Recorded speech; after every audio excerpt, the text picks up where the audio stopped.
Welcome back, Bison Nation. My name is Charlotte Davignon, And I'm Halee also. and tonight we'll be taking you through campus, local, and national news. Stick around.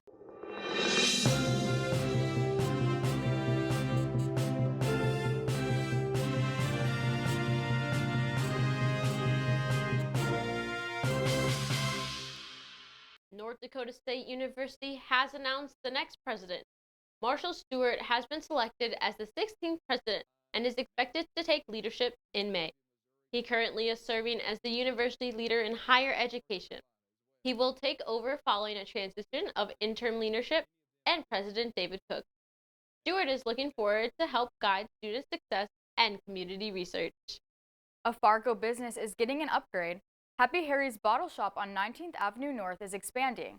They are moving into their neighboring space that was previously owned by North Plaza Barbers. The Barbers have recently retired after nearly 2 decades in business, making room for the expansion.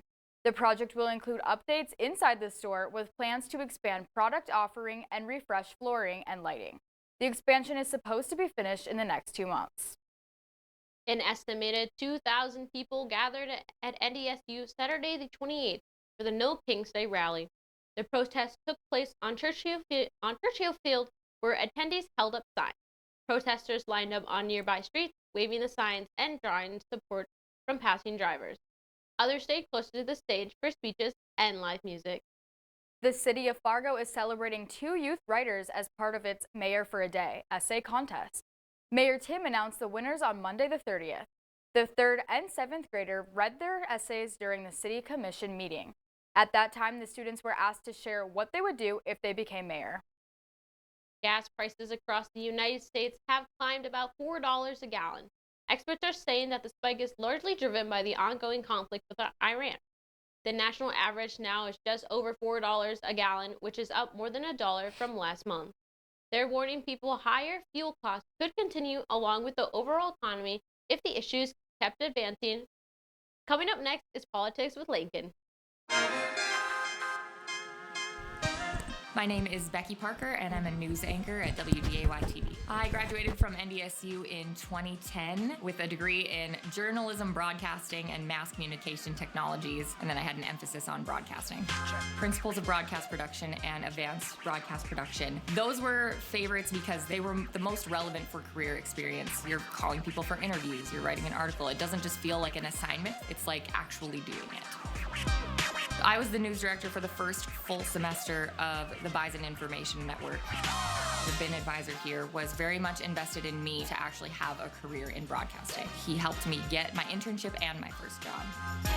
The people in NDSU's Department of Communication are really interested and helpful in getting students the connections that they need in order to get a job beyond school.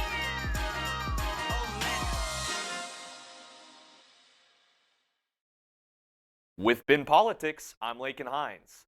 Chinese officials have confirmed the successful passage of 3 ships through the Strait of Hormuz on Monday.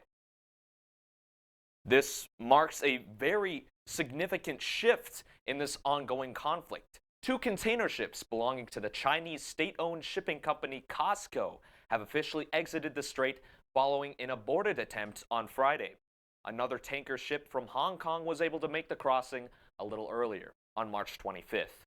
These crossings, along with a select few others from Greece and India, mark some of the first successful passages through the strait since the start of the war in Iran. This also marks the start of a new trend.